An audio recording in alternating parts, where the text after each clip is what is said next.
Ayan guys, dumating na po yung aking alagang manok na pula.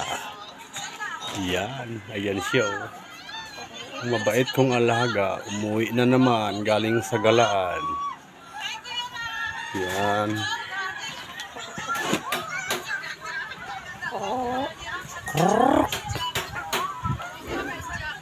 Dito na siya naglulungga. Ayaw na nang lumayo kasi mag-isa lang siya guys. Yan. Ito lang yung alaga akong pwedeng himas-himasin. Yan, himasin.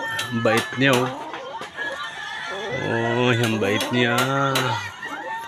Ang bait. Panabong ko to bukas. Ay. Pwede ito sabong guys oh.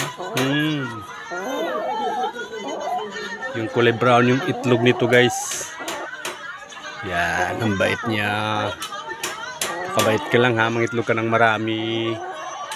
Ayan guys. Yan.